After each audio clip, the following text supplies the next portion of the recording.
Okay, bueno mi gente, Calix Boxing here. Hit that sub button for nightly boxing videos. Saw a couple articles online earlier to where Daniel Jacobs was basically saying he's the most avoided fighter at middleweight today.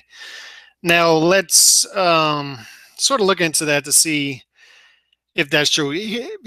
Here's my first thought, though. My original thought to this when I first saw it was, it's tough for me to muster up any sort of sympathy for Jacobs when he says this. Um, and no disrespect to Jacobs, he just came off of I thought a very good performance against Golovkin. I thought he lost the fight to Triple G, but did a lot better than I expected. Stayed in there with them, close competitive fight. Has conducted himself well in the boxing world.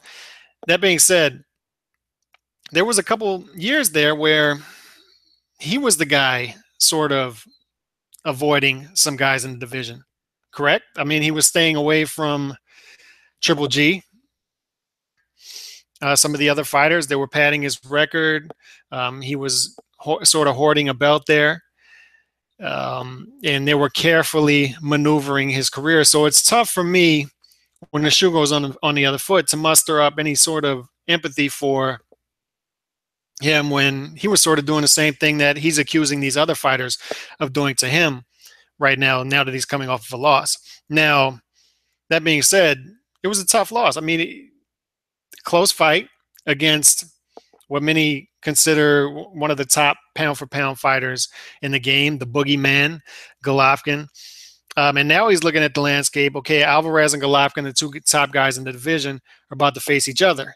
So that brings them out of the equation for now. And he's looking at Lemieux. So they offer Lemieux, and Lemieux says, wait a second, there's this other guy in the division still hanging around. I think he's fighting at 154 in this fight against Kamagai. But this other guy named Miguel Cotto who's going to be fighting again in December if he gets past this fight. And I want to wait around for him to see if I can get this fight. So you can't blame Lemieux, business-wise, for staying away from Jacobs and saying, hey, I want to see what happens with Cotto. That's a bigger fight than if I fought you. It's probably an easier fight for me. So I'm going to wait around for Cotto. Now, Billy Joe Saunders is a different story. I got to be honest, man. I just can't stand the dude. I can't stand Billy Joe Saunders. He fights like once a year and he talks all this tough talk. And he's the guy, if you look at all these top fighters in the division, Alvarez, Golovkin, Jacobs, Charlo, Lemieux, and Saunders, he's the guy who hasn't fought Alvarez, Golovkin, or Jacobs. So he's the one on the outside talking trash, and he's going to be fighting Willie Monroe Jr. in his next fight next month. And he'll probably wait around for another year before he fights again, or he'll probably call out Cotto, I'm guessing, after his next fight. But Saunders just aggravates me, and I would understand his frustration if he's calling out Saunders and Saunders doesn't want to come to the table.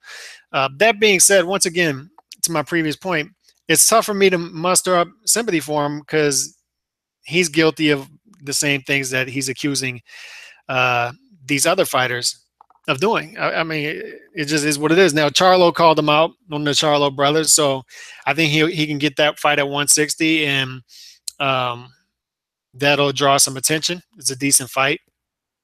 And Jacobs is a good fighter.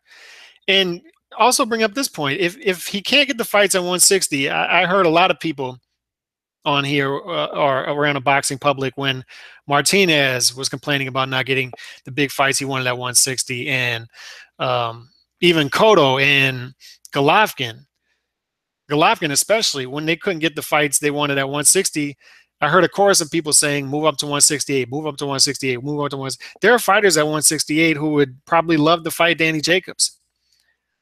So why not a catch weight or try to get one of the guys to come down to 160? They probably wouldn't, but a catch weight or move up to 168 and fight. He no longer has a belt at 160.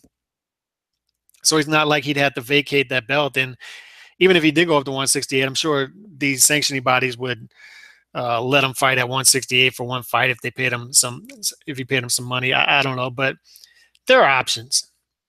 It is my ultimate point. And once again, when